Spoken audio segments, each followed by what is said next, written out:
dia pergerakan indera merdeka. Okey, saya persilakan Ustazah. Siapa kan?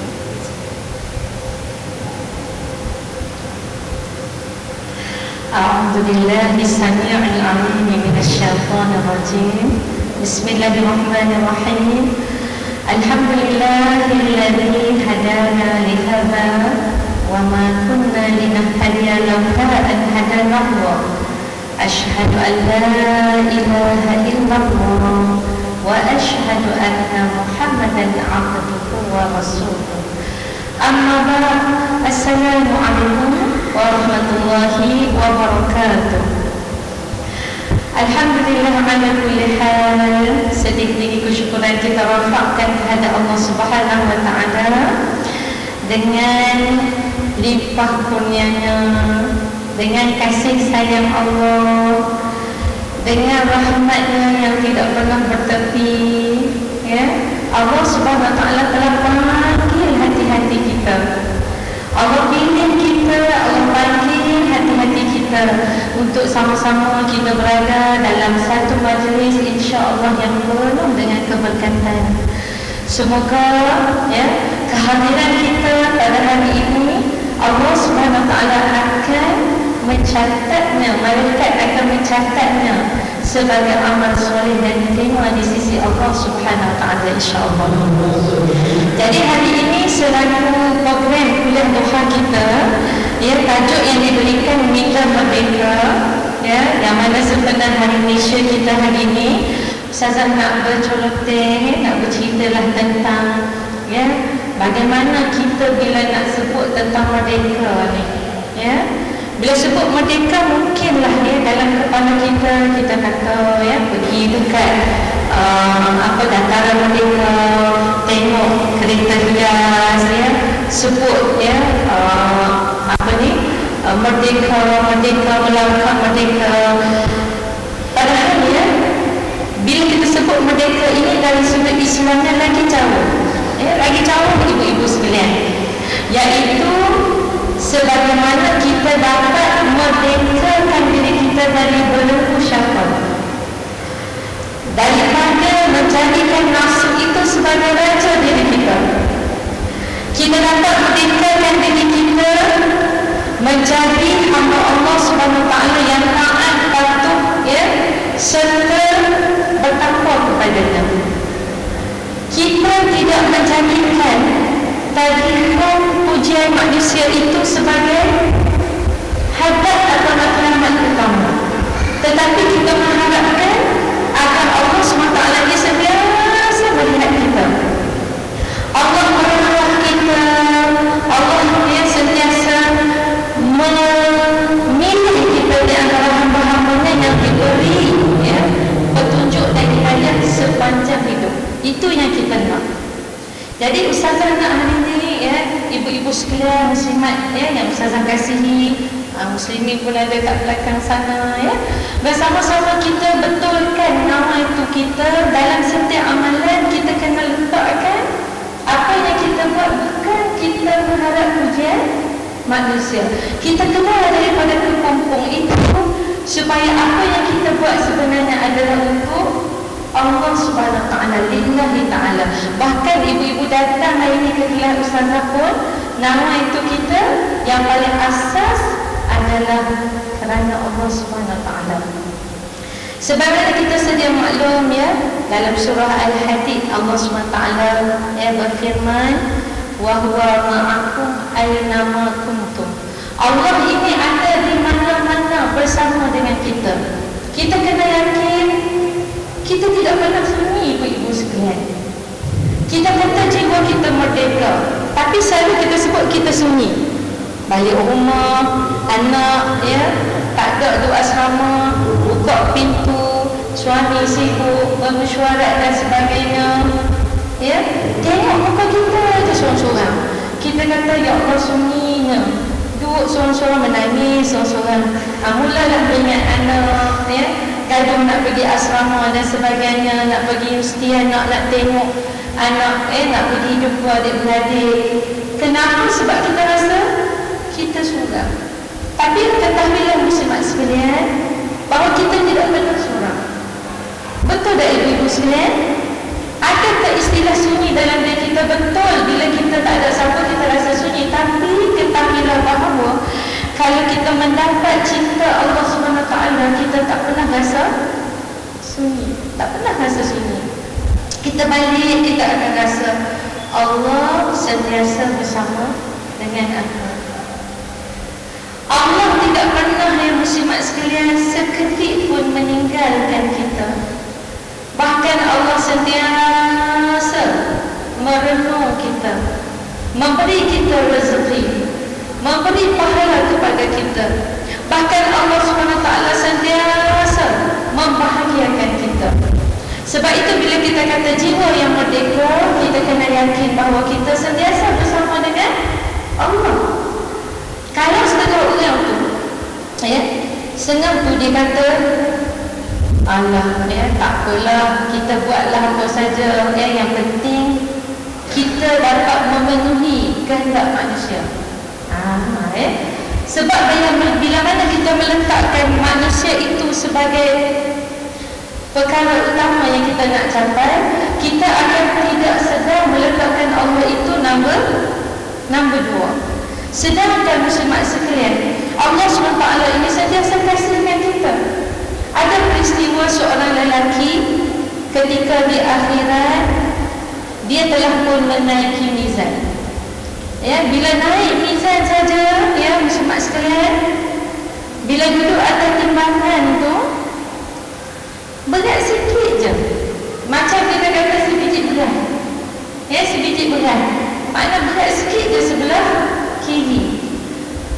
Dan bila dia melihat keadaan tersebut, hati dia rasa sedih. Ya Allah, rupanya masa aku hidup di dunia ni, pahala dengan dosa itu lebih kurang. Sama banyak. Dan malang-malang sekali yang dosa itu lagi berat. Maknanya lagi berat dibanding dengan pahala. Dan pada ketika itu dia pun termenung. Lalu dia pun mengadu kepada malaikat. Wahai malaikat, apakah aku ini mempunyai peluang supaya aku ini dapat juga paling tidak merasai syurgamu. Dan pada ketika itu malaikat bertanya kepada Allah SWT. Cuba ibu-ibu bayangkan, Allah SWT berkata kepada malaikat, wahai malaikat, bagi tahu lelaki itu pergi tarik pahala daripada sesiapa yang dia dapat. Maka lelaki itu pun pergilah. Orang yang pertama dia cari adalah isteri dia. Kalau kita isteri di dunia ni, sudah rasa setakat ni kita ni jadi isteri yang setia dan taat. Sami'na wa ata'na. Kalau suami kata, abang lemah, kalau kita terus memberi khidmat, icik. Tak tahulah kalau sampai cakap harimau. Ada sampai cakap harimau. Punya kita ini tak ada setia kepada suami. Suami balik kerja, masuk, nampak letih, tak nak cakap dah. Pergi je dan baju air letakkan. Khidmat kita sudah rasa 100% untuk suami kita. Dan ini adalah merupakan calon-calon yang akan masuk ke syurga. Tetapi pada hari tersebut, ibu-ibu, kita dah tak nampak dah. Kita kata, abang minta maaf lah abang. Kalau saya bagi dekat abang, kemungkinan saya pun tak cukup makan. Kalau abang rasa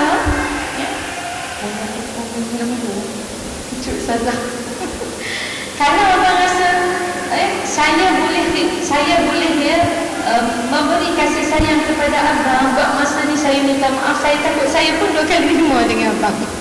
Maka dia pun pergilah menagih kepada anak-anak. Dan kita di dunia ni pun sebenarnya dengan anak-anak kan, ya Allah, anak ni kadang-kadang lebih manja dengan ayah berbanding dengan mak. Dan mak tu cubit, nakal sikit cubit, pergi dekat ayah.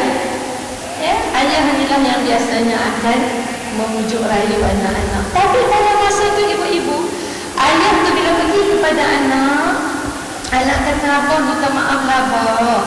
Kata abang nak kami bagi sikit pahala kami pun takut tak cukup makan. Akhirnya si ayah tadi dalam keadaan sedih. Dia kata, aku nak cari siapa, aku carilah kawan-kawan aku. Cari sahabat-sahabat macam kita lah kan, kawan-kawan yang datang surau.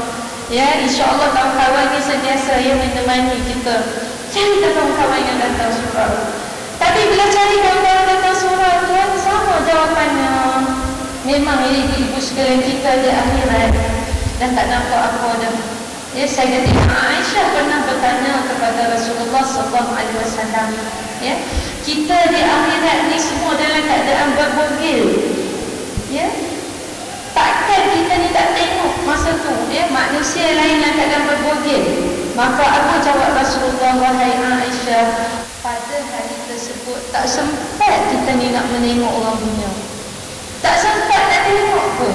Sebab masing-masing dalam ketakutan. Ya, takut macam mana nasib kita di akhirat. Ya, mungkin di dunia kita merdeka, belum tentu di akhirat kita merdeka. Jadi pada masa itu sedih dia berjalan dengan longlai. Akhirnya, ya, Allah Subhanahu Wa Taala panggil malaikat panggil orang tu. Maka datang dia di depan Allah Subhanahu Wa Taala mengarahkan, wahai, ya, lelaki yang wahai sipulan-sipulan kamu, ya, aku telah memberi kemaafan kepada kamu atas kasih sayang dan rahmatku.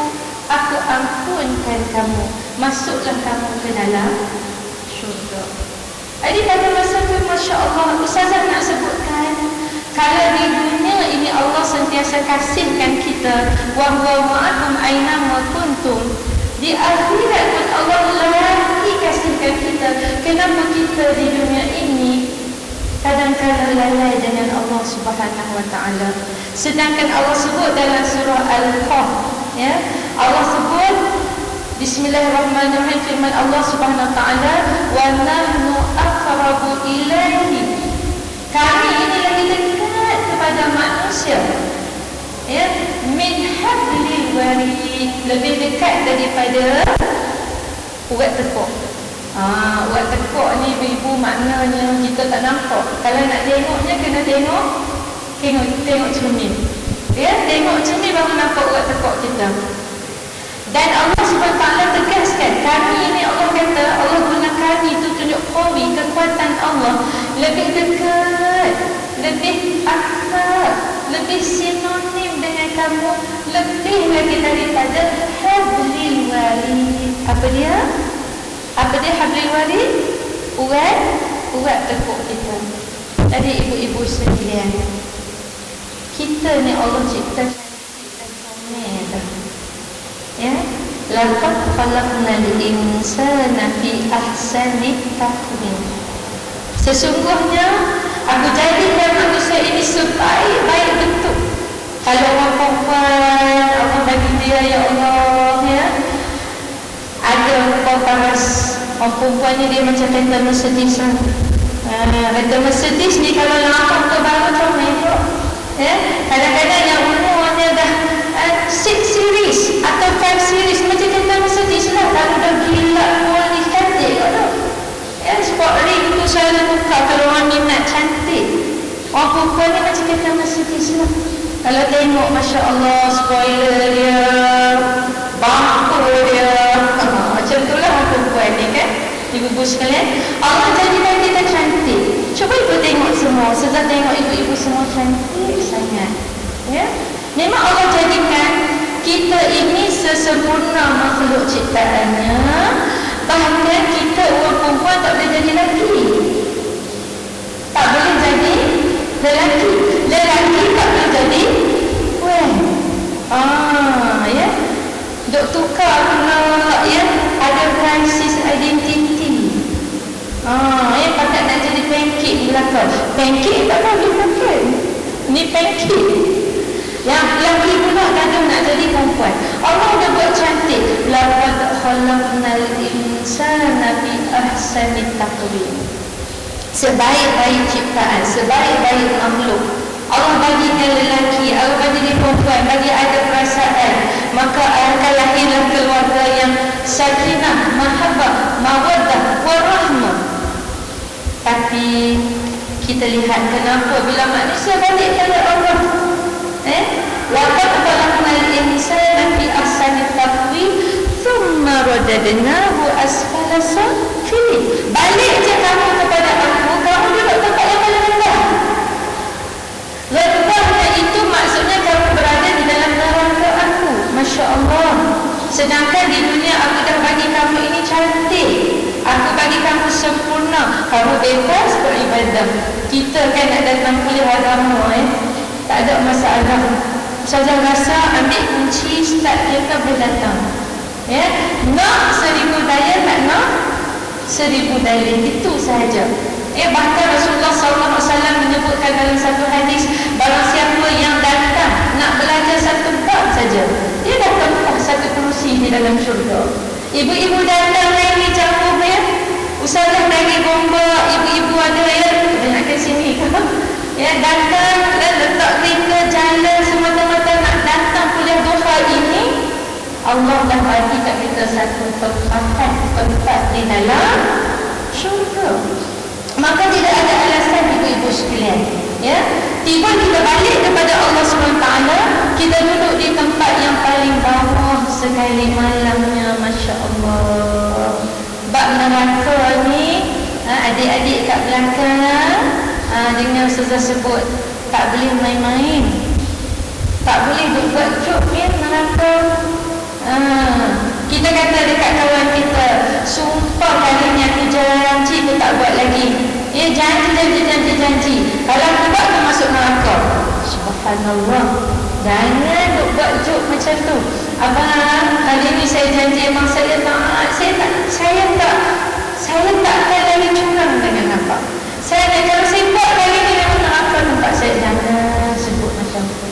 Bab neraka jangan buat joke. Jangan. Kita kena doa hari-hari kita dapat masuk syurga, ibu-ibu sekalian. Doa banyak-banyak ke Allah SWT agar akhirnya climax hidup kita, destinasi terakhir kita lampaukan diri kita, lampaukan kira hidup kita dapat syurga Allah. InsyaAllah.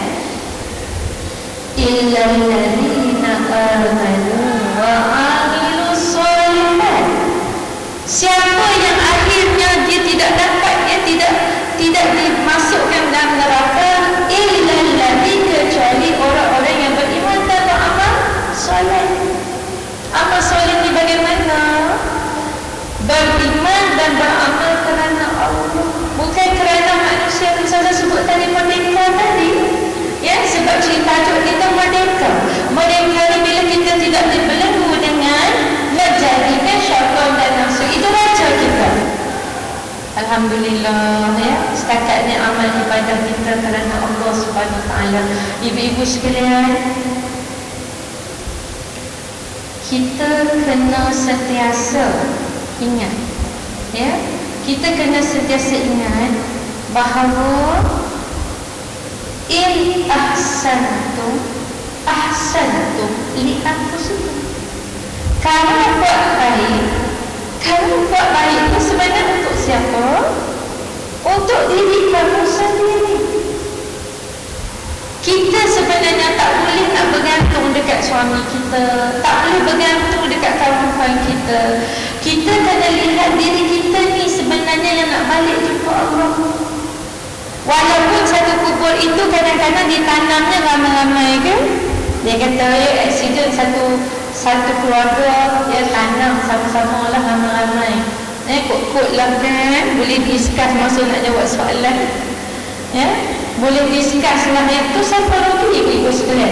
Bila pun ditanam dalam yang lahat yang secara beramai, kuburnya tetap masing-masing.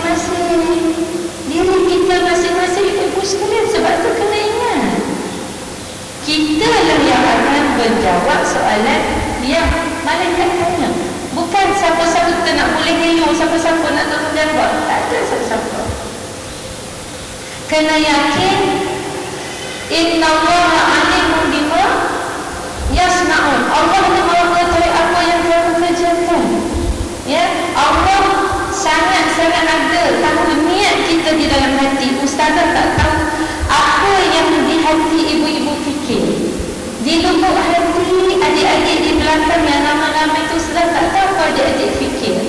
Tapi ingat yang tersirat maupun tersurat itu, yang mengetahuinya adalah Allah. Sebab tu kita tak pernah sunyi. Ya, orang-orang yang beriman dan beramal soleh, falahum ajruhum ghairu mamnun. Bagi mereka pahala tak putus-putus. Ibu-ibu, kalau kita beramal soleh mengharapkan petunjuk Allah, beranak pahala, beranak tak pernah stop. Ya, pagi-pagi Ustazah yakin ibu-ibu baca maksurat kan? InsyaAllah maksurat kita tak pernah tinggal. Ya, dalam satu hadis sabda Rasulullah sallallahu alaihi wasallam, barang siapa yang membaca a'udzu billahi samii'il 'aliim minasyaitonir rajim di sebelah paginya, maka hingga petang dia diampunkan dosanya. Barang siapa yang membaca a'udzu billahi samii'il 'aliim minasyaitonir rajim di sebelah petang, hingga ke pagi esok diampunkan dosanya. Sebab itu aku berlindung setiap perbuatan kita. Kita mulai dengan a'udzu billahi minasyaitonir rajim, a'udzu billahi samii'il 'aliim minasyaitonir rajim. Kenapa? Aku berlindung dengan Allah yang Maha mendengar. Aku berlindung dengan Allah dari syaitan yang direjam. Kenapa? Sebab setiap permulaan amalan kita, muslimat sekalian, kena minta tolong dengan Allah. Minta tolongnya dia, supaya betulkan nama itu kita buat semua sebab dia. Ya, sebab dia. Sebab tu illal ladzina amanu wa 'amilus shalihat falahum ajruhum ghairu mamnun. Bagi mereka tidak ada pahala yang beranak berterusan. Masya-Allah. Ya. Jangan tinggal maksurat pagi dengan petang. Kita tak ada amalan apa, ibu-ibu sekalian. Kalau nak mengharapkan solat 5 waktu tu cukup tak? Kak cukup tak kak? Tak cukup. Ya. Kadang hak solat sunat muakkad pun kita tak buat kan? Muakkad ada berapa? Ya, sebelum subuh. Lagi sebelum zuhur 2 waktu, 2 waktu selepas zuhur, 2 waktu selepas maghrib, 2 waktu selepas Aisyah. Kok tu pun tak boleh buat. Bakul. Duk fikir bakul lah aku ni. Antara pintu-pintu yang membuka kepada godaan syaitan, bila mana manusia itu dia memang malas. Malas. Itu pintu-pintu yang membuka godaan syaitan. Ya. Yang mana kita kadang-kadang membiarkan diri kita banyak sangat dalam kerehatan. Ya. Kita banyak berehat sangat. Itu membuka kepada pintu-pintu godaan syaitan. Dah lemak je tengok je TV kat rumah tu kan. Mana manjangnya TV. Alhamdulillah hari ni Ustazah selut ibu-ibu boleh datang 11.30 kelas Ustazah. Alhamdulillah, syukur sangat-sangat. Ya. Kadang-kadang kita dibelenggu dengan sifat kemalasan. Selain daripada itu, kadang-kadang kita juga kadang-kadang tidak berhati-hati buat sesuatu dengan gopoh-gapoh. Ini juga membuka kepada pintu godaan syaitan. Ya, Ustazah ambil contoh kadang-kadang makan berlebih-lebih. Innahu la yuhibbul musrifun. Allah tak suka orang nak lebih-lebih. Kita ni kalau berlebih-lebih ni sebenarnya kadang-kadang buka kepada pintu syaitan.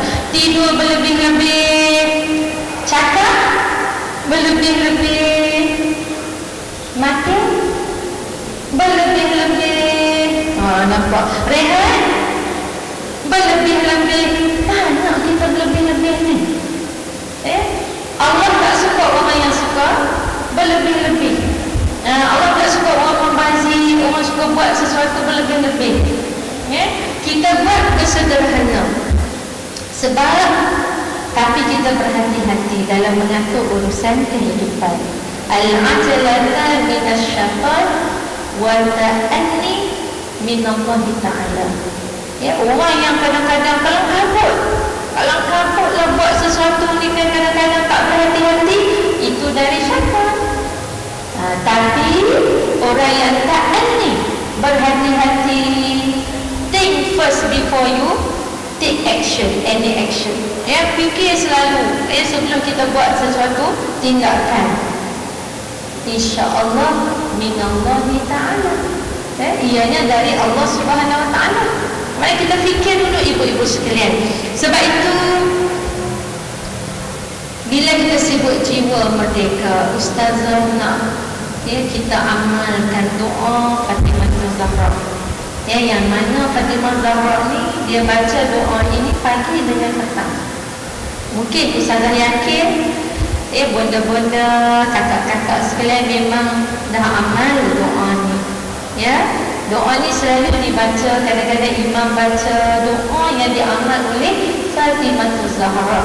Ya, Fatimah Zahra ni adalah anak kepada Rasulullah sallallahu alaihi wasallam. Kenapa disebut Az-Zahra? Sebab dia berseri-seri, putih berseri-seri. Kalau Aisyah Humairah yang putih kemerah-merahan. Ini putih berseri-seri. Apa doanya? Mari kita tengok apa doanya, ya muslimat sekalian. Bismillahirrahmanirrahim. Ya Hayyu ya Qayyum birahmatika astaghithu wa la takilni ila nafsi tarfata aini wa aslih li sya'ni kullahu. Ada yang menghafalnya? Ada. Ya, kita baca lagi. Ustazah ulang. Ya, boleh ikut Ustazah perlahan. Ya Hayyu ya Qayyum. Tak dengar pun? Ya Hayyu ya Qayyum bi rahmatika astaghithu wa la takilni ila nafsi tarfata ainin wa aslih li sya'ni kullahu. Baik, mari kita tengok terjemahannya.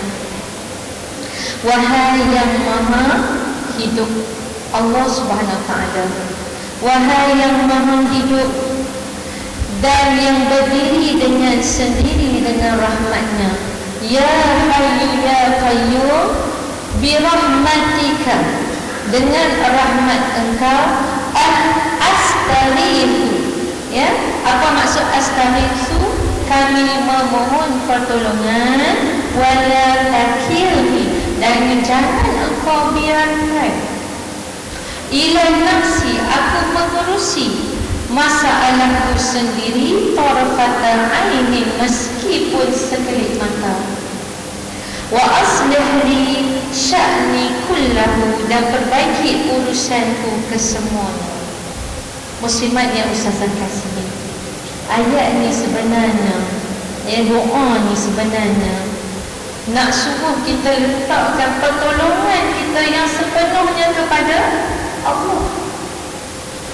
Walaupun sikit, kita kata kita ada kekuatan, kita ada kepandaian, kita memang talented nak buat sesuatu, tetapi kita kena ingat, innama amruhu idza arada syai'an an yaqula lahu kun fayakun. Atas kekuasaan dia, ya, innama amruhu, atas kekuasaannya, atas perintahnya, innama amruhu idza arada syai'an, kalau dia nak sesuatu, idza arada syai'an an yaqula lahu, Allah akan berkata kun fayakun. Kita kata ibu-ibu sekalian, nikah ni kan nak minta sila lah, kita nak buatlah kenduri kesyukuran sikit. Kak ni nak pergi buat haji. Bila kak nak pergi? InsyaAllah lah minggu depan. Kita set minggu depan nak pergi menunaikan haji. Tapi kita kena ingat, kun fayakun, semua itu dengan izin Allah Subhanahu Wa Ta'ala. Kalau Allah kata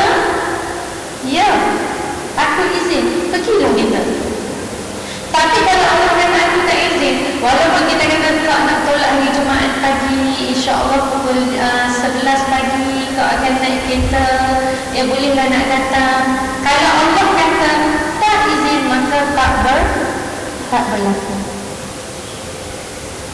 Muslimat sekalian, sebab tu doa dia kata, biarkan aku, jangan engkau biarkan aku mengurusi masalahku sendiri, walaupun sekelip mata. Pandanglah aku ya Allah. Mungkin aku tidak tahu bila aku nak pergi bertemu dengan engkau. Mungkin aku ini ya Allah setahun lagi hidupku. Ya Allah, mungkin aku ini sebulan lagi. Ya Allah, pandanglah aku, mungkin aku ini hanya tinggal seminggu lagi. Ya Allah, pandanglah aku, mungkin aku ini sekejap lagi akan bertemu dengan engkau. Cuba ibu-ibu muhasabah apa yang berlaku dekat Makkatul Mukarramah. Ya, muslimat sekalian, Allah tidak pernah buat sesuatu nak menganiaya hamba-Nya. Bahkan apabila seseorang manusia itu berdoa kepada Allah, memohon simpati daripada Allah, Allah tidak pernah menganiaya kita. Kita kena husnul thiqah billah, sentiasa bersangka baik dengan Allah bahawa Allah akan memakbul doa kita. Cuma kadang-kadang lambat atau cepat. Allah tidak pernah menganiaya kita, tidak pernah menganggap buruk kepada kita, tapi Allah sentiasa memberi kita taujihat. Ya? Allah akan sentiasa memberi kita roh-roh ilmu supaya kita sentiasa buka mata dan sentiasa melihat bahawa kepada Dia lah tempat kita bergantung. Kalau kita ikutkan peristiwa, ya, kronologi daripada 1975 hingga 2015 yang Ustazah dengar, hampir 3-4 tahun akan berlaku peristiwa-peristiwa yang memang merenggut nyawa manusia di sana. Bahkan ya, semua orang memang sentiasa ingat 1991 apa yang berlaku, iaitu rembukan yang kuat di Mina, ramai yang mati terutama ketika melalui terowong Mu'azzin. Semua ingat. Tapi adakah Allah itu menganiaya kita? Apa yang berlaku itu sebenarnya ada hikmahnya. Apa yang berlaku itu menunjukkan kasih sayangnya, supaya manusia itu buka mata luasan melihat inilah kebesarannya. Ibu-ibu, inilah pertama kali dalam sejarah berlakunya peristiwa keren tu. Tak pernah lagi berlaku peristiwa berdarah sedemikian. Tapi dari satu sudut saja nak sebutkan, mungkin kita tengok ya Allah keadaan zahiri mayat itu, ada yang putus kepalanya, ada yang pecah tekuknya, kan? Ada yang kita tengok Masya Allah tak mampunya kita nak melihat. Tapi dia sudah pun aman, tenang di sana, ya? Dia duduk di sana sudah aman, tenang, mendapat syahid akhirat. Apatah lagi sedang beribadah kepada Allah, menjadi dhuyufur rahman, tetamu Allah, sedang sujud pada Allah, duduk di dalam Masjidil Haram, Masya Allah, dalam keadaan berwudu. Cuma tak sempat nak hukum di Arafah saja. Tapi Alhamdulillah, dalam dari satu segi kita melihat inilah kasih sayang Allah sebenarnya. Allah nak suruh kita buka mata luas-luas. Kadang-kadang kita berjaga, tapi kita dalam tidur, ya, berjaga tapi tak perasan. Sehingga bila Allah ketuk pintu hati kita, baru kita buka mata, Masya Allah, apa lagu ni, kan? Allah Subhanahu Wa Taala berfirman, ahasiban nasu an yutraku an yaqulu amanna fahum la yuftanu. Apakah aku ni nak biar kamu ni berkata, ya Allah, saya dah beriman kepada engkau, saya rasa dah okey dah, saya ni solat tak masalah lah, asalnya 5 waktu cukup, haji tidak, apa lagi, puasa tak pernah tinggal, zakat bayar,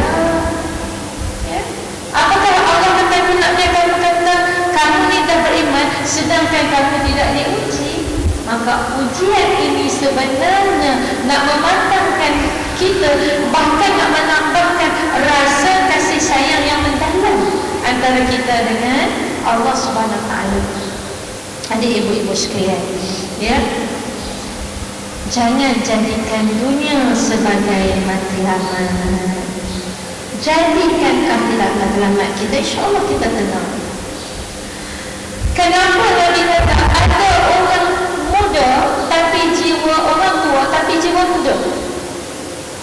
Orang dah tua dah, tapi jiwa dia muda. Bila mana Nabi kata dia seorang yang tak boleh lupa tentang harta, ya, sakit ni demam, menggigil, Masya Allah, tak laratnya, buka mata boleh tanya anak, sewa rumah ambil lagi. Nampak, ya, jiwa sudah tua, pelan sekali, tapi mudahnya kita dengan harta. Bila mana kita meletakkan dunia itu sebagai matlamat. Kun fit dunia ka'annaka gharibun. Jadi dunia ni tempat singgah saja. Lalu kaut. Apa tak boleh kaut? Nak kaut apa? Semua kaut. Ya, ilmu agama, banyak tolong orang, amal jariah, sedekah, semua kaut. Akhirnya pergi ke destinasi yang sebenar. Ya. Iza asbahta fala tantaziril masa. Bila pagi jangan duk tunggu petang. Kita ni suka sangat nak buat kebaikan, duk tangguh-tangguh, tu masalahnya kan. Wa iza amsayta fala tantaziril sabah. Dah bila petang jangan duk tunggulah pagi pula. Ya, khudh min sihatika limaradika. Guna masa sihat sebelum kita ni dah sakit, dah tak nampak dah lah, ya, tolong baca Quran dekat ayah je. Tu suruh anak baca. Yang masa sihat kita dah tak baca, ya. Kita ni sebab tu tak boleh duduk senyap, ya, tak boleh duduk senyap. Kalau boleh duduk senyap, tadabbur apa? Tadabbur fikir, buat interaksi dengan Allah. Cantiknya masjid ni, betul manusia buat, tapi ilhamnya dari Allah. Tak ada masa kita nak duduk diam, tapi banyak fikir benda-benda yang melalaikan. Ya, salah satu daripada bentuk gangguan-gangguan syaitan adalah bila kita ini banyak fikir, terutama orang perempuan. Orang perempuan ni bila banyak fikir, duk susah hati, menangis, bawa perasaan. Kadang sampai makan pun bawa perasaan sendiri. Ya, ibu-ibu tinggal perasaan-perasaan yang mengganggu hubungan kita dengan Allah, bahkan hablum minan nas, hubungan dengan manusia. Duk layan perasaan sedih, apa? Tu. Ya, kadang-kadang sedih terlampau pun tak boleh kat kita ni. Ya, bukan tak boleh menangis, bukan tak boleh sedih, boleh, tapi tak boleh over.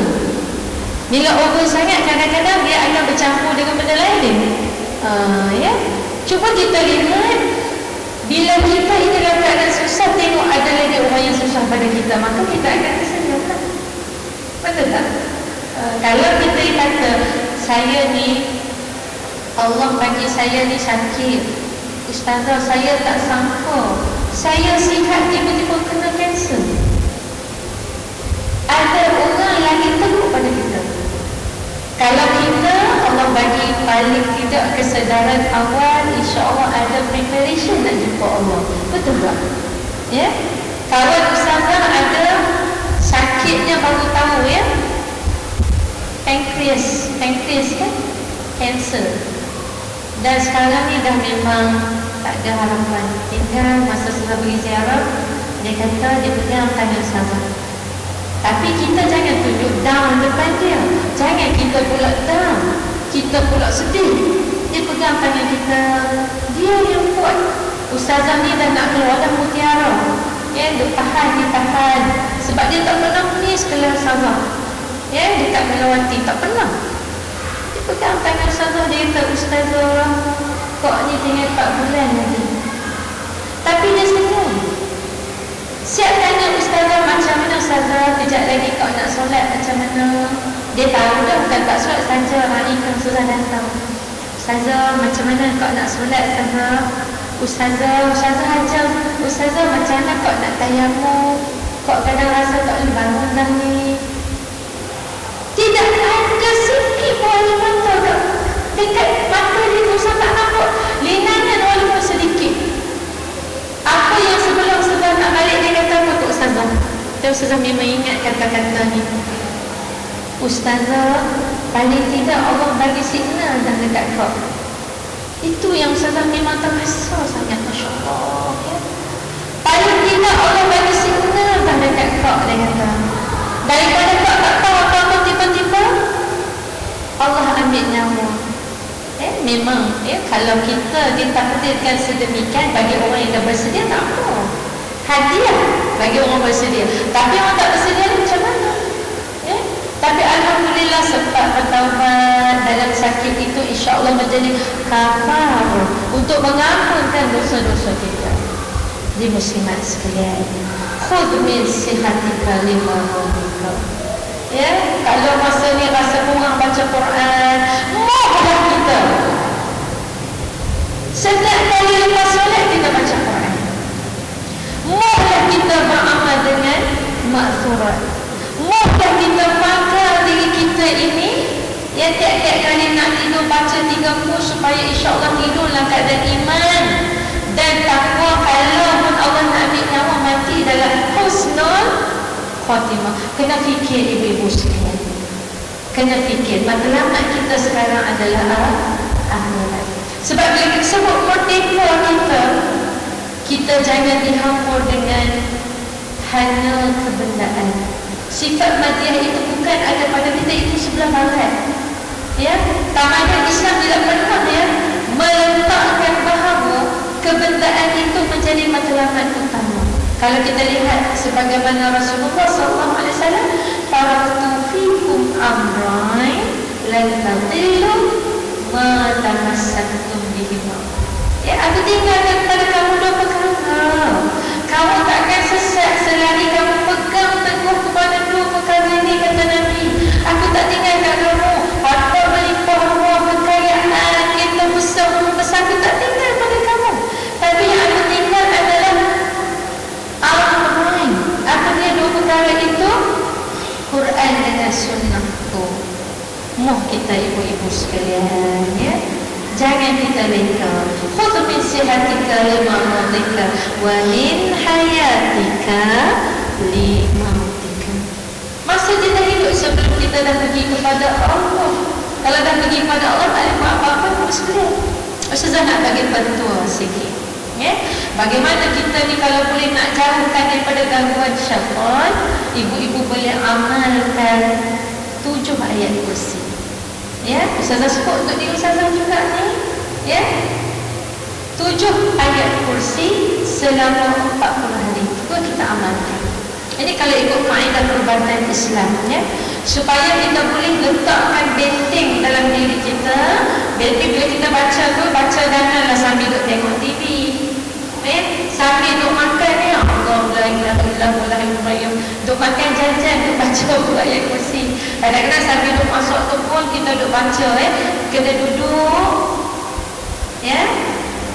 dengan penuh khusyuk, doa pada Allah. Mudah-mudahan ayat kursi ini jadi benteng, benteng pada kita, ya Allah, untuk menangani banyak sangat kadang-kadang elemen-elemen yang mengganggukan hubungan kita dengan Allah. Banyak-banyak ayat kursi ini mudah-mudahan jadi ubat, jadi benteng, jadi amalkan. Boleh tak ibu-ibu? Boleh tak?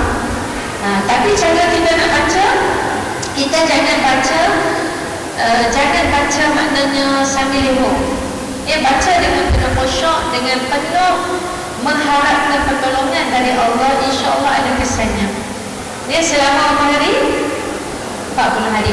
Kalau kita nak mudahnya, setiap kali solat lepas pada kita solat, kita baca dua. Akhir sekali kita baca 1. Cukuplah. Ya, cukup 7 kali selama tanda ini berapa bulan? 16, 17 sampai 40 hari tengok kesan saja. Boleh insya-Allah. Mudah kan? Saya bukan suruh baca sebiji Quran. Kalau sebiji Quran yang payahlah kot. Nak suruh amal yang mudah, tapi insya-Allah memberi kesan selagi kita minta dengan Allah Subhanahu Wa Taala. Ya. Sebab kita takut di akhirat. Gambaran-gambaran di akhirat ni memang banyak. Setengah orang ni kata ustazah, tak payah cerita pasal neraka tu. Tapi salah satu uslub dakwah Rasulullah SAW, Nabi memang bercerita keadaan bagaimana di dalam neraka, supaya manusia ini dia akan rasa berhati-hati, meletak setiap langkah supaya ianya tidak tersasar kepada kemurkaan Allah. Ya? Baik, surah Al-Ghasyiyah kita selalu baca kan, Al-Ataka Hadithul Ghasyiyah. Ya, adakah aku dah datang kepada kamu ni? Ya, Hadithul Ghasyiyah, peristiwa berkaitan dengan hari kiamat. Hal ataka Hadithul Ghasyiyah, kamu tengok dah?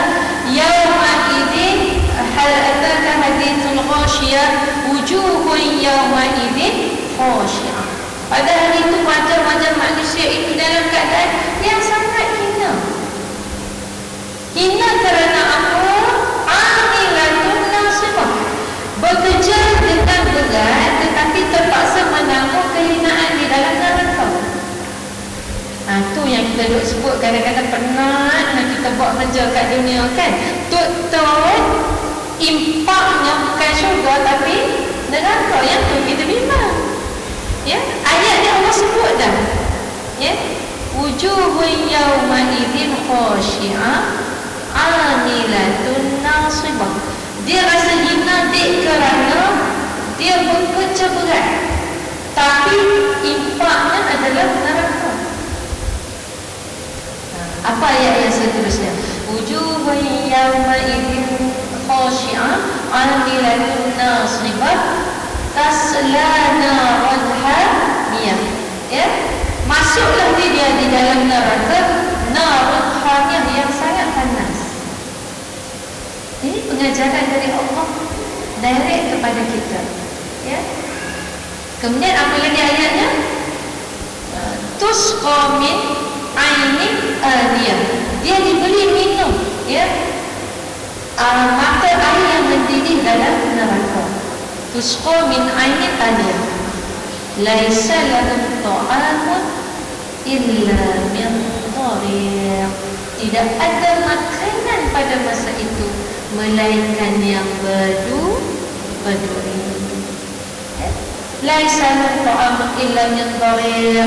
La yusminu wa la yughni min ju'. Tak boleh makanan tu nak bagi gemuk dan tak mengenyangkan pun. Maknanya itulah dia natijahnya apabila kita di dunia ini tidak mengikut nizamul hayat, peraturan-peraturan yang Allah yang buat. Kalau kita kata kita merdeka, merdeka yang bagaimana ibu-ibu? Merdeka mengikut peraturan-peraturan yang Allah sediakan. Allah dah cipta kita, dah jadikan kita hamba dia.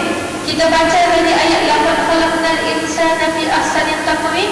Sudah semestinya Allah sediakan nizam, peraturan yang cantik, yang memang tersusun, yang eksklusif untuk sama-sama kita amalkan. Tapi bila mana kita ini, ya, tidak pegang kepada peraturan tersebut, senang je. Allah dah buat syurga, Allah dah buat neraka kan. Ya, maka kita sekarang ni kalau mau tak solat, tak bayar zakat lagi, tak menjaga hubungan dengan Allah dan manusia, tak menutup aurat, senang je, maknanya itulah tempatnya neraka. Tapi insya-Allah datang kuliah agama, istiqamah dengan apa yang diturunkan, ya, solat tak tinggal, solat sunat lagi, banyak tahajud, masya-Allah, di tengah malam, banyak menolong amal jariah, banyak mendoakan para sahabat, ya. Lepas tu menyenangkan lagi para sahabat yang lain. Apa lagi, ya? Banyak lagi apa yang kita buat, insya-Allah. Maka syurgalah tempat kita. Inilah yang dikatakan merdeka, ya. Jangan kita dibelenggu dengan hasutan-hasutan yang membawa kita kepada kebinasaan, ya. Dan insya-Allah Ustazah mengharapkan ibu-ibu sekalian, dalam perjalanan hidup kita ini, ya, kita sentiasa membaca 3 pun. Ya, Ustazah tak nak bagi yang berat-berat. Ustazah bagi yang mudah je untuk adik-adik, ibu-ibu ikut. Iaitu surah yang disebut sebagai Mu'awwizat, ayat-ayat Mu'awwizat yang dapat membimbing diri kita. Amalkan 30. Pertama kita baca Qul huwallahu ahad, jangan tinggal, pagi dengan petang. Ya, ni kira memang lepas ni buat terus, ya, amalkan, insya-Allah boleh, ya. Yang kedua kita amalkan Qul a'udzu birabbil falaq. Ya, katakanlah Qul aku berlindung daripada Tuhan yang memiliki falaq, iaitu waktu subuh. Ya, Allah ini yang memiliki waktu subuh. Ayat ni yang akhir sekali, dia sebut Qul a'udzu birabbil falaq min syarri ma khalaq wa min syarri ghasiqin idza waqab wa min syarri naffatsati fil 'uqad wa min syarri hasidin idza hasad. Daripada pendekik yang sentiasa mendekik. Doakan, ya Allah, kita ni ibu-ibu susah nak sebut, tak semua orang suka kita, nah. Siapa kata dia tu semua orang suka dia? Tak semua orang suka kat kita. Kadang-kadang kita rasa memang kita ni dah, insya-Allah baiklah. Konon-konon kita ni perfectionist. Tapi tak semua orang suka kita. Tapi biarlah. Tu kalau orang tahu kata, orang tak suka ke, orang nak kata kat kita ke, orang nak lemparkan apa saja pun kat kita, doa pada Allah yang paling-paling penting. Siapa suka? Allah suka. Payah nak tutup mulut orang, kan? Payah kita nak kontrol hati budi orang. Payah ibu-ibu sekalian, ya. Tapi doa, baca surah Mu'awwizat ni, Ustazah jadikan ini sebagai pendidik pada kita, doa pada Allah daripada pendeki yang sentiasa mendeki. Sebab apa? Sarang utama diri kita ni yang memang sarang lah sudah masuk penyakit hati. Switch dia, raja dia duduk kat mana? Idza solahat solahal jasad kulluh wa idza fasadat jasad kulluh. Apa dia? Baik hati, baik semua. Cakap baik, tindakan baik, keputusan baik. Tapi busuk hati, semua busuk. Semua busuk. Bahkan kadang-kadang kita bercakap pun berbohong. Ibu-ibu jangan biasa berbohong. InsyaAllah yang duduk depan sana tak ada yang berbohong, Tapi Ustazah nak beritahu, orang yang berbohong ni, bohong tu dosa besar. Tapi bila once dia dah berbohong, dia akan terus berbohong. Kenapa? Ada orang nak tahu, Ustazah buat contoh. Kak, saya ni nak tahu kak lah petang ni. Dia tu ni orang datang susah hati. Susah hati. Sebab dia fikir nak jamu orang, nak datang ziarah. Bukan nak jamu, bukan nak makan pun. Kebetulan bila datang, kan, kita jamu lah, dia pun makan lah. Kak, saya nak datang rumah kak ni. Kak ada rumah tak? Maaf lah, no, kak petang ni tak ada. Padahal jenetut kat rumah, tak gimana tu. Ada kat rumah, satu dah bohong. Kak pergi mana kak? Lah, itulah ingat nak pergi ziarah lah, makcik tak sihat. Padahal makcik tu sedap nak makan nasi. Makcik tu nak makan nasi sedap, dia kata makcik dia tak sihat. Dua dah bohong. Duduk kat mana makcik tu? Padahal makcik tu duduk sebelah rumah. Itulah adalah dekat gombok. Tiga dah bohong. Maknanya bila kita berbohong, kita akan terus berbohong atas pembohongan. Ibu-ibu faham saya sebut? Jangan jadi habit. Orang setengah tu bila dia biasa bohong, immune. Dia dah tak rasa apa-apa. Ya? Anak dia kata, ayah pergi mana ibu? Dia takut anak tu ikut atau cucu ikut. Dia kata ayah pergi klinik, padahal ayah tu pergi pasar. Takut anak ikut. Biasakan kita dengan anak-anak kecil pun kita berbohong. Sebab tu tak heranlah kalau dia besar pun dia pun berbohong. Jadi ibu-ibu sekalian, ingat apa yang Ustazah sebutkan ya. Baca surah Muawwidzat ya, dan juga qul a'udzu birabbin nas daripada kejahatan-kejahatan ya, syaitan yang sentiasa merosakkan kita. Ya, amalkan bismillahirrahmanirrahim dalam apa saja kerja yang kita buat. Mudah je ibu. Nak masuk masjid baca bismillah. Nak buat semua benda baca bismillah. Jangan rasa kita hebat je. Campak jauh-jauh sifat mazmumah. Ya, yang rasa ujuk asa dia lah yang hebat. Ya, asa sum'ah ni kalau dia cakap semua orang kena dengar. Tak payahlah tak tegur saya. Kadang-kadang kan bila berlaku sesuatu percakapan, dia nak orang dengar cakap dia. Bila orang bagi pendapat dia tak dengar. Orang macam ni sum'ah. Bahaya ni, penyakit kena buang. Ya Allah, campakkan jauh-jauh sifat-sifat penyakit hati, sifat mazmum dari diri aku. Apa dia? Riak nak tunjuk ke orang. Sum'ah, rasa semua benda dia cakap nak orang dengar. Tu orang macam ni, minta maaf saya sebut, dia tak boleh terima teguran. Kalau orang tegur dia kata apa? Aku makan garam dulu. Itu istilah dia kan. Kita kalau anak tegur kita, kalau buat baik, ibu-ibu kena terima. Sebab anak tu dia tegur, ibu-ibu kena ingat anak-anak itu jujur daripada kita. Kalau dia nampak, dia tegur. Mama kata minum jangan kena duduk, tapi mama sendiri minum sendiri. Dia tengok kita, icik mulut baru tahu. Kita ni kan, icik baru tahu mulut. Tapi saat dia tegur tu, dia ikhlas, dia jujur, tak. Kita bawa pergi mana-mana, cikgu dia cerita. Cikgu dia kata, rokok itu hukum haram. Dia tengok ada dekat kata R&R kan, berhentilah nak balik kampung. Dia tengok pakcik tu isap rokok. Dia kata, pakcik tak boleh tak isap rokok, kita berpokok mulut. Apa adik cakap macam ni? Tapi sebenarnya dia jujur. Betul dia tegur pakcik tu. Pakcik tak boleh rokok, betul lah kan. Tapi sebab dia jujur, kita tak boleh hati tak baik tegur macam tu. Tapi sebenarnya itu kanak-kanak dia jujur. Adik ibu-ibu sekalian, jangan sum'ah. Sum'ah ni kita rasa kita je betul. Apa yang orang cakap, kadang-kadang orang bagi tahu nasihat asal mana saja. Tu yang kadang-kadang masuk kereta tu bukan nak pasal ayat Quran, pasal lagu. Sebab kadang buka Quran kena bertanya dulu. Buka aja kan, orang tu kata jangan merokok, ustaz kata rokok itu haram.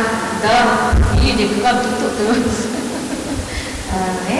Apa lagi penyakit-penyakit dia? Semua ria, ujuk rasa diri hebat, takkan ya, rasa sombong, jalan sana sini, saya lah yang paling cantik dekat Bukit Indah ni. Tak ada orang lain kan. Ya, kembang kemping hidungnya, kembang semangkuk kata orang. Jangan ada. Semua tu minta dengan Allah, ya Allah, tolong campak jauh-jauh. Sebab tu kita kalau minum air kadang-kadang baca 3 full, minumlah. Ya Allah, minta Allah flash penyakit-penyakit hati elok dalam badan kita. Ibu-ibu, baru kita nama merdeka. Sebab kita duduk cari sekali siapa yang dikatakan merdeka. Kita kena berhenti dah ke? Ya. Barulah kita ni dikatakan merdeka. Baik ibu-ibu sekalian, banyak kalau kita nak muhasabah diri kita, ya. Ustazah sebut ni dalam bentuk lebih kepada ceramah-ceramah yang berbentuk muhasabah. Sebab kadang-kadang kita duduk cerita yang beyond thinking, benda yang jauh ke depan, benda asas, benda yang merupakan basic pada diri kita tak clear, ya. Benda-benda asal, baca bismillah bila makan. Kadang-kadang budak kecil minta maaf lah, ya. Mungkin ada ibu-ibu muda kat sini, ataupun cucu kita nak suap dia makan, terlupa si nenek ni nak sebut bismillah. Cucu tu setiap kali suap nama, kita boleh buat aku lah, tak kena dengar cucu aku. tengok perut dah terik, perut tu dah terik, tapi nganga juga. Rupanya atuk lupa nak baca bismillah. Ya, masa suatu bismillahirrahmanirrahim, insya-Allah dia kenyang, dia tolak sendiri budak-budak. Ini lagi suat lagi nganga, lagi suat lagi nganga. Kita duk fikir bila cucu aku nak berhenti. Sama dengan kita ibu-ibu. Kalau kadang-kadang benda basic, kita mulai dengan bismillah setiap pekerjaan, maka ada rahmatnya kan. Tapi bila makan tu kenyang, tambah apa tiga kerang. Kalau orang kata dah tiga kerang, tambah rupanya ibu-ibu. Sebab apa kita tak pernah kenyang? Dah sambil kayuh, sambil orang lagi kayuh dengan kita. Sama naik, kita suat, dia pun suat. Syaitan dan jin yang duduk makan bersama kita, kerana benda basic saja kita tak mulai dengan bismillahirrahmanirrahim. Saja sebut mudah saja ibu-ibu. Sama Nabi ajar kita bila kita nak tidur kan, kita duk sebut ke anak-anak tidur basuh kaki. Bukan basuh kaki. Masyarakat kita dia kata basuh kaki tak lagi tidur. Ada yang biasa daripada dulu sekarang tidur basuh kaki. Bukan basuh kaki, tidur angkat lutut tak lagi. Itu sebenarnya. Ambil lutut tak, bila dia nak ikut sunnah tak. Bagaimana Rasulullah tanam pada kita, bahkan Nabi sebut ulang-ulang pada salaman. Bukan pada kita budak-budak kecil jaja kat pagi kita kata tu cerita pasti, itu cerita tadika. Hak kita yang dah boleh kata senja ni pun kena peringat juga. Nak tidur, Nabi suruh tutup dengan surah Al-Mulk dan juga Alif Lam Tanzil, iaitu as-sajdah. Baca. Baca. Kalau dah biasa baca tak apa, alhamdulillah. Hafaz duduk kat dada sambil tidur walaupun tabarakalladzi, bangun pun sebut tabarakalladzi. Dah tidur dah. Baca bismillah 21 kali. Baru start. Bismillahirrahmanirrahim. Bismillahirrahmanirrahim. Tak ketiga, kenyang. Pantang letak kepala kita ni ibu-ibu. Penat. Kerja siang tak berhenti, bersilat ke sana kemari, malam buat kerja lagi. Kita dalam suri rumah pun kan, yang bekerja petang lagi bila kita rehat. Tapi bagi Rasulullah SAW, bila sahabat tanya Rasulullah, bila kamu rehat?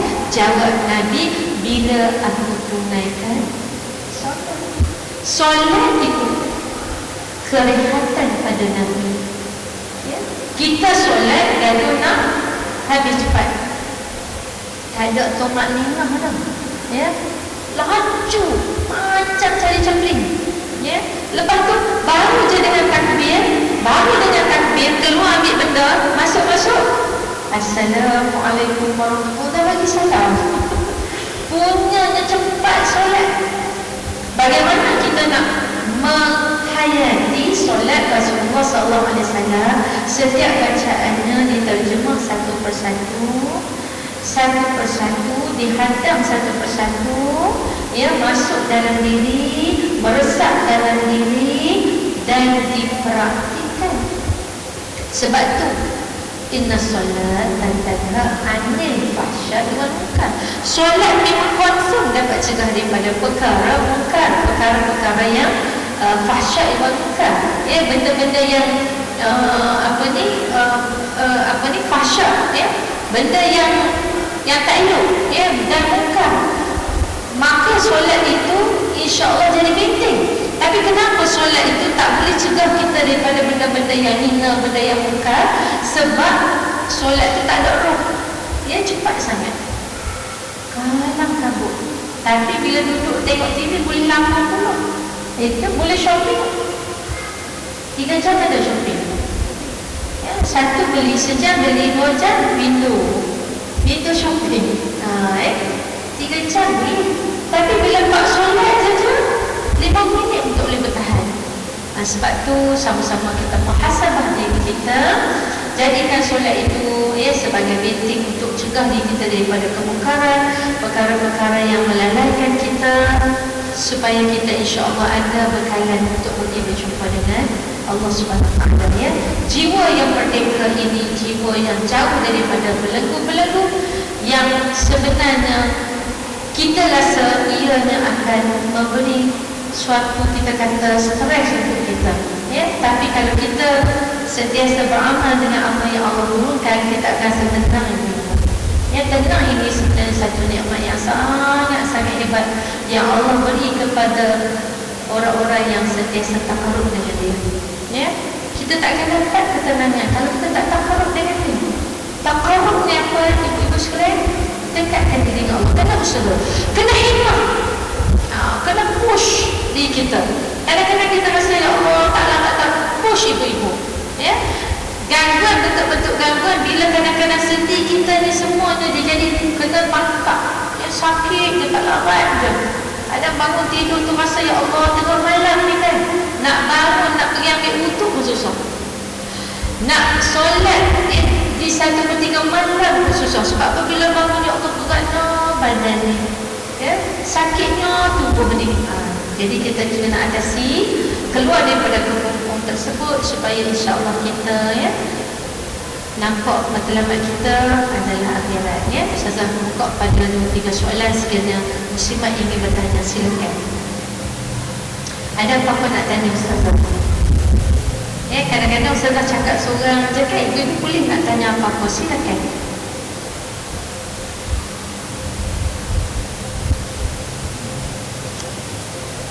Tak ada soalan?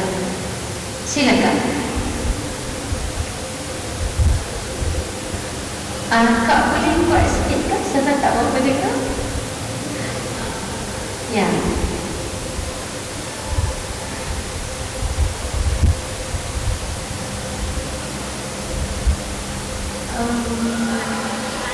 Akak tolong sebutkan soalan itu. Boleh cakap boleh?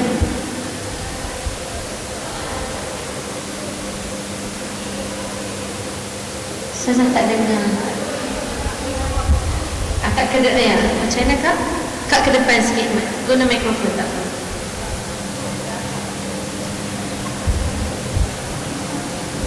Silakan. Tolong betulkan dia. Kalau saya silap, apa yang kakak yang tanya tadi tu, dia tanya Ustazah, kalau solat tahajud ke di akhir waktu dalam pukul 5 pagi begitu, boleh ke? Gitu? Okay. Terima kasih, ya, kepada puan yang bertanya tentang solat tahajud. Baik. Bila kita sebut solat tahajud, bagi Rasulullah SAW, tahajud ini seakan-akan wajib. Nabi tak pernah tinggal. Tiap-tiap malam Nabi akan sentiasa bangun bersunyian, bersendirian dengan Allah, walhal Nabi sudah ada jaminan masuk syurga.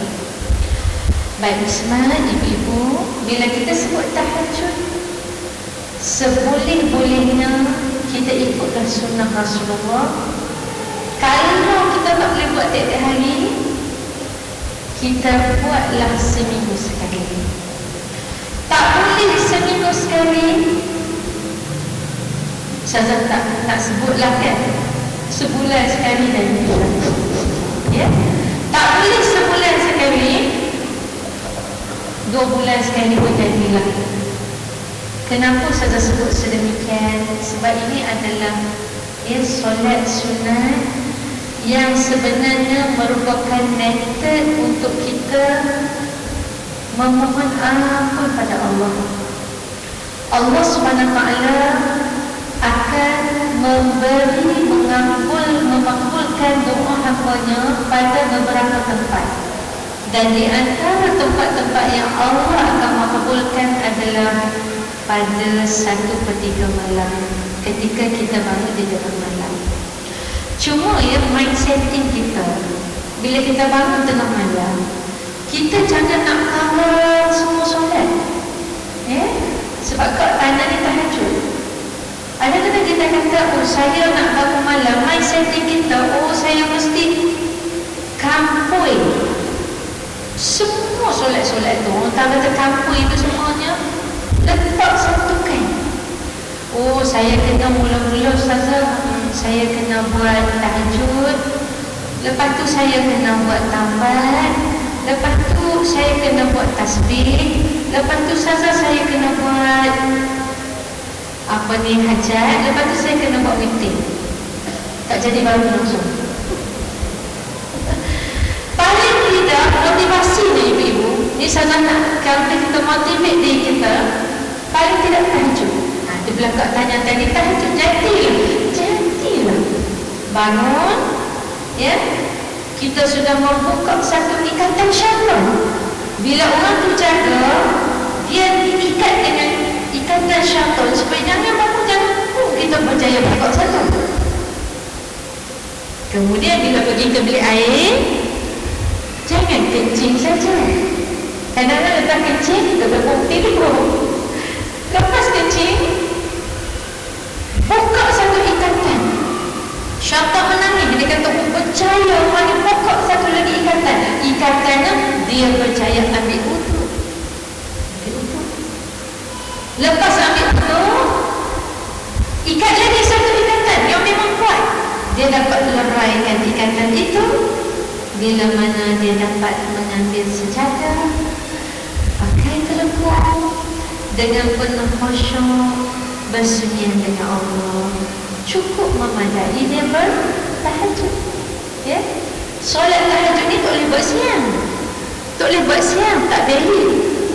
Hanya pada selepas Isyak dan di tengah malam hingga ke subuh. Soalan kak tadi, boleh tak buat pukul 5 hingga subuh? Makna boleh lagi, cumanya janganlah sampai dekat nak subuh. Pukul 5 sekarang anda dalam dekat Penang, maka kita boleh lagi tunaikan tahajud, ya.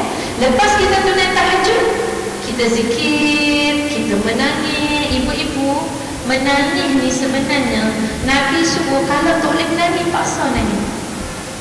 Paksa supaya kita ni, ya Allah, dengan menangis tu dapat lembutkan hati kita. Ya, kadang-kadang ya Allah, buat apalah aku ni tak boleh nangis.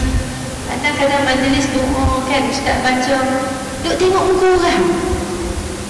Ya, sebab apa sibuk tengok muka orang? Sebab dia tak boleh nangis. Ya Allah, buat apalah aku tak boleh sebenarnya duduk di hati dia. Kalau dia betul-betul insaf, dia betul-betul mengharapkan Allah ampun dosa dia, dia betul-betul mengharap perhatian Allah, insya-Allah dia memang akan gugurlah air mata datang dari hati yang penuh keinsafan. Menangis. Habis lepas tahajud, kita pun boleh witir. Buatlah witir 3 rakaat, 2 salat. Lepas tu bersedialah untuk solat subuh. Kalau pukul 5 tu boleh lagi. Kalau 5.40 tu memadai buat witir. Lepas tu bacalah Quran, zikir-zikir sampai masuk subuh, solatlah solat sunat qabla subuh, insya-Allah. Bolehkah? Manakah? Kak, bolehkah ya? Okey, silakan.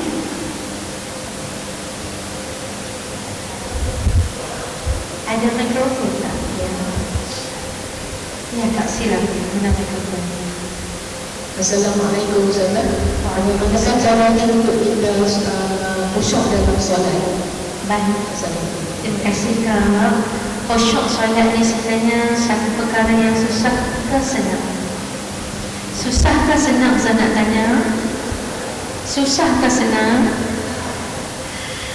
Dia sebenarnya kalau kita ikut Rasulullah SAW, sallu kama ra'aytumuni usalli. Nabi kata kamu solat macam mana kamu tengok aku solat. Ikut petua yang Nabi ajar kita, ikut bagaimana formula yang Nabi telah membentang pada kita, insya-Allah kita boleh khusyuk. Tapi khusyuk kita ini tidak sama. Tidak sama. Ada orang khusyuknya rakaat pertama kedua je. Ketiga, keempat dah melayang dah bagaimana? Kadang-kadang khusyuk rakaat pertama, kedua, ketiga, dia pergilah sekejap kat kenduri. Kan dia ada kenduri ke kan? Kenduri kahwin kan? Jiwa di sini, hatinya di tempat kenduri kan? Tapi rakaat yang keempat dia patah balik. Dia patah balik. Ya, Allahu Akbar, aku ni melayang ke mana dah, ya. Maka dia fokus. Ustazah nak bagi tahu yang menjadi hambatan perkara yang sangat hebat dalam diri manusia bila mana adanya syaitan yang masuk kepada kita. Sebab bila kita solat, kita kena fokus. Fokus. Salah satu kejayaan manusia bila dia dapat fokus. Fokus ni makna khusyuk. Ya, sebagaimana Yusuf Qadawi sebut, apabila mata kita dapat melihat tempat sujud, apabila badan kita, anggota badan kita dapat kita disiplinkan, apabila kita dapat terjemahkan apa yang kita ucapkan, insya-Allah kita akan khusyuk. Masalahnya mulut kita sebut Alhamdulillahirabbil alamin, padahal kita berinteraksi dengan Allah. Allah kata hamidan ya abdi, ya hamba aku ni sedang memuji-muji aku.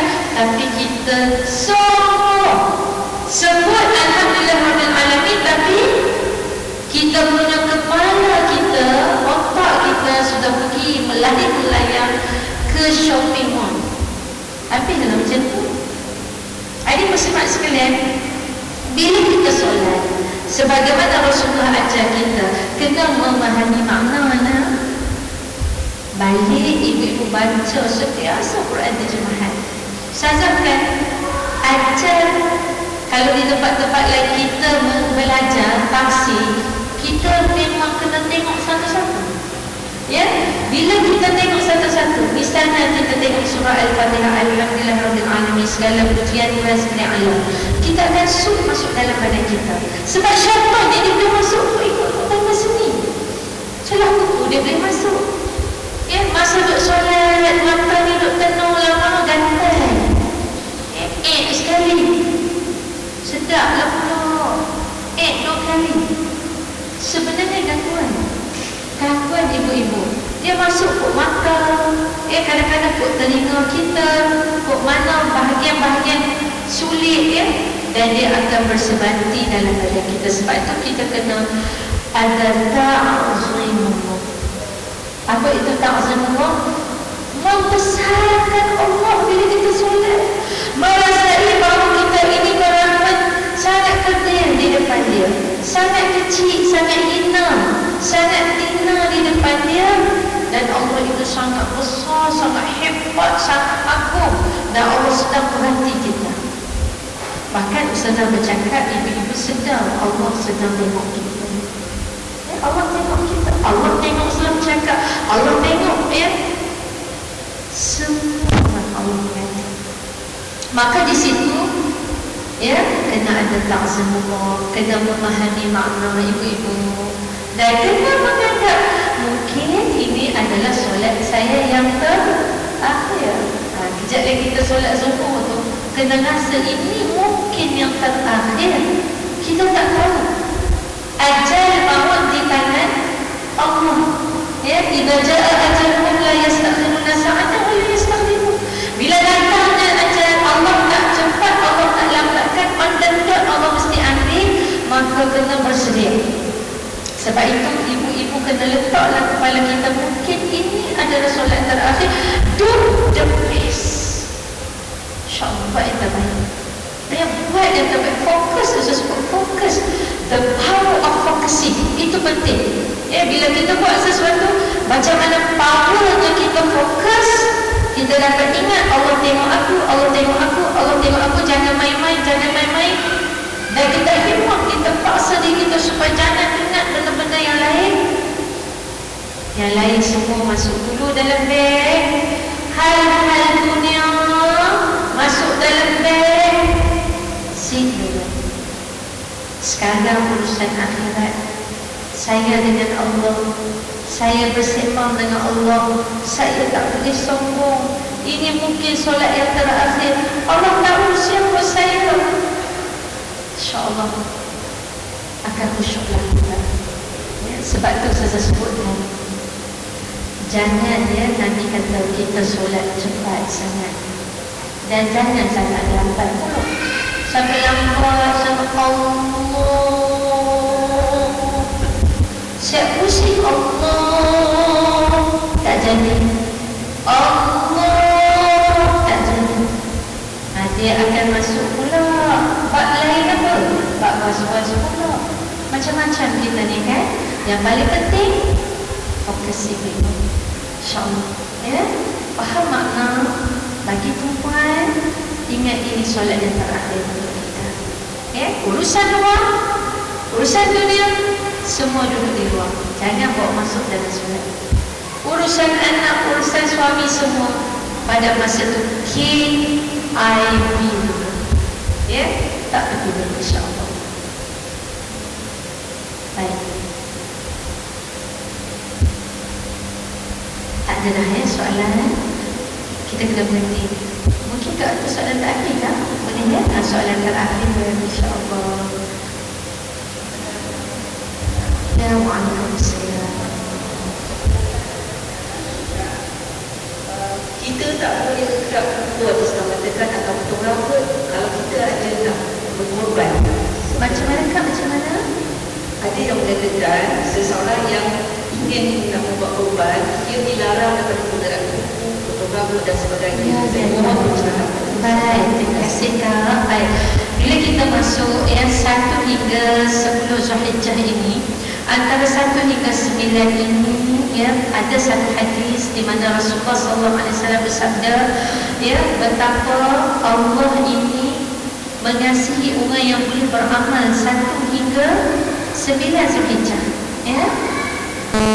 Bahkan bila ditanya oleh para sahabat, apakah ianya lagi hebat daripada fisabilillah ni, jihad sabilillah, Nabi kata ya, melainkan orang yang boleh membawa jiwa dan raga dia untuk pergi berjuang ya, itu maknanya itu paling hebat. Tapi nak ceritanya 1 hingga 9 Zulhijjah ni memang tempoh yang merupakan di antara ya, tempoh bulan yang Allah suruh kita banyakkan tahmid, banyakkan tasbih, banyak bertaubat kepada Allah, banyak beristirahat ya. Dan di samping itu juga fasalli li rabbika wanhar, maka jangan lupa dirikan solat Idul Adha dan juga berkorban ya, masuk korban ya. Dan bila kita sebut tentang korban yang tak lama ni kan, kita kontribut lah ibu-ibu sekalian, masuklah korban ya. Ustazah ya, kadang-kadang nak kita ubah ya satu budaya masyarakat kita ini. Kadang-kadang dia cukuplah sekali seumur hidup. Dia rasa jarang sangat bila sebut korban ni. Walau korban ini duit yang beku dalam bank punyanya banyak. Keluarkanlah ibu. Mungkin inilah kali terakhir kita korban, dan mungkin inilah kali terakhir kita tunaikan solat Idul Adha. Mungkin inilah yang terakhir kita dapat merasai 1 hingga 9 Zulhijjah ya? Mungkin ini terakhir, maka kita gunalah peluang. Dan antara 1 hingga 9 ini pun kita disunatkan untuk berpuasa, terutama pada namanya puasa hari Arafah pada 9 Zulhijjah, di mana ada satu hadis riwayat Imam Muslim mengatakan bahawa apabila kita ya, berpuasa pada 9 Zulhijjah, Rabu depan ya, itu pun Rabu depannya, bagi kami kita diampunkan dosa yang sebelum daripada tahun yang akan datang. Jadi muslimat sekalian, antara sunat bagi orang yang masuk korban ya, antaranya adalah apabila menjelang Zulhijjah, dia makruh tanzih. Makruh tanzih ni maknanya kalau dia jangan buatlah, iaitu dia potong kuku dan juga sebarang berbulu, rambut ke apa segala-galanya bulu, temak ya, jangan. Bukan maksudnya tak boleh. Hukum dia sunat ada untuk kita tahan ya, jangan potong kuku. Jadi bermakna tu hari depan kita dah potong comel dah potong, tunggulah. Melainkan apabila berlaku satu yang mubarak, punggung tak siapa suruh. Ya? Nak basuh punggung sebab petik kerana kuku yang panjang maka habis punggung. Yang tu siapa tak suruh. Yang tu potonglah kalau motor kan. Mana selagi tidak ada apa, kita dah bersih cuci dah. Tunggu sampai hari bila kita, bukan kita dikorbankan, hari kita masuk korban, bukan kita dikorbankan. Hari kita masuk korban, apabila selesai balik kita dah potong lah. Dan sebenarnya ini simbolik yang Islam letakkan supaya kita ini sama-sama merasai tadhiyah, apa yang dikatakan berkorban itu. Ya, sama-sama pengorbanan sangat susah untuk dibuat. Ya, manis untuk disebut, pahit untuk dilakukan. Tak semua manusia boleh berkorban jiwa, harta, raganya untuk memperjuangkan Islam. Tak semua. Sebab itu Nabi train, Islam train kita. Antaranya kita boleh tak jaga. Bukan nak suruh jaga susah. Jaga kuku. Macam kita dekat ihram lah kan. Antara larangan kita dalam ihram ada 3 perkara. Salah satunya dalam ihram tak boleh potong kuku dan juga sebarang bulu. Nah begitulah. Mampu tak bertahan? InsyaAllah. Dan satu lagi saya ingatkan, apabila kita tengah puasa nanti, kita akan sempat merasai orang-orang di Mekah sedang berwukuf di Arafah. Pada saat itu banyaklah zikir ibu-ibu. Pada masa itu di sana seluruh malaikat dikatakan oleh Sayyidul Malaikah akan turun, akan mengangkat doa-doa kita dipersembahkan kepada Allah Subhanahu Wa Taala. Maka kita di sini jangan lupa dan apa, banyak berdoa, banyak berzikir, minta ampun dengan Allah. Dan tak lagi ketahuilah pada saat-saat wukuf memang tak boleh nak story kecuali orang yang ada kat sana, orang yang pernah pergi, orang yang pernah masuk. Baru dia boleh, dia tak boleh nak story, tak boleh nak cerita. Macam mana rasa nikmat duduk di sana, kita di sini. Ambillah tempiasan rasa tersebut untuk sama-sama kita munajat kepada Allah, mohon ampun pada Allah segala dosa-dosa kita. Boleh tak aku jawab ya? InsyaAllah. Sandra sebenarnya seronok lagi nak buka soalan, tapi oleh kerana kita ada kekangan masa, saya mohon maaf. Aku dah maaf atas segala ketelanjuran, tertasyul bahasa dari Ustazah. Mohon maaf, insyaAllah sekiranya berjodoh kita jumpa lagi. Dan saya serah kepada muslim. Wabillahi taufiq wal hidayah. Assalamualaikum warahmatullahi wabarakatuh. Terima kasih Ustazah atas doa yang sungguh bermakna pada hari ini. Saya difahamkan Ustazah dibawa tulis syifa yang Ustazah satu bawa ni. Kalau berminat nak pergi setelah ke depan nanti Tawajan Omega, nanti kita akan letakkan di atas satu meja nanti Ustazah ya. Harganya Kasturi syifa ni Ustazah pernah bawa dan ada yang pernah amal. Dia